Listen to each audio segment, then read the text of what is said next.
Hi friends, welcome to my channel. భూతశుద్ధి వివాహ అంటే ఏమిటి, దాని వివరాలు మరియు కారణాలు ఏమిటో ఈ వీడియోలో పూర్తిగా వివరిస్తాను. వీడియోను చివరిదాకా ఎక్కడ స్కిప్ చేయకుండా చూడండి. ఇటీవల జరిగిన సమంత ఋతుప్రభు మరియు రాజ్ నిడిమోరు వివాహం ఒక ఉదాహరణ తీసుకోవచ్చు. అసలు భూతశుద్ధి వివాహ అంటే ఏమిటో ఇప్పుడు చూద్దాం. భూత అనగా పంచభూతాలు, పంచభూతాలు అనగా భూమి, నీరు, అగ్ని, వాయువు మరియు ఆకాశం. శుద్ధి అనగా శుద్ధీకరణ, మన శరీరంను ఆ పంచభూతాలు సమతుల్యతను శుద్ధీకరించడం. వివాహ అనగా పెళ్ళి. ప్రధానంగా ఈ వివాహంలో ఏం జరుగుతుందో చూద్దాం. ఈ వివాహం ఆధ్యాత్మిక సాంప్రదాయానికి చెందినది.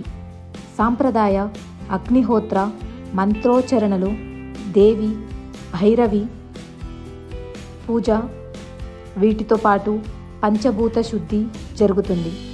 అవసరమైతే దంపతులు సాంప్రదాయ మంగళసూత్రాన్ని తీసుకోవచ్చు.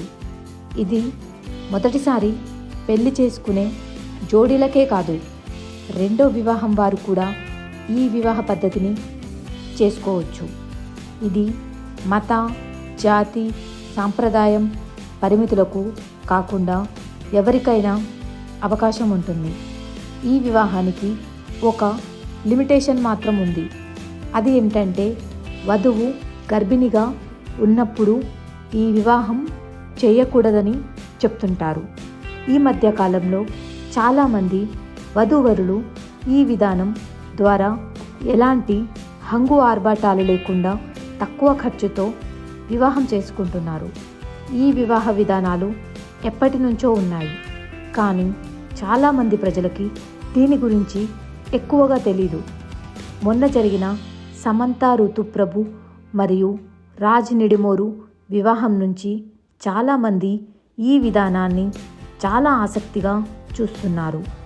ఇలాంటి వీడియోస్ మరిన్ని చూడాలంటే నా ఛానల్ని సబ్స్క్రైబ్ చేసుకోండి. వీడియో నచ్చితే లైక్ చేసి వీడియోని షేర్ చేయండి.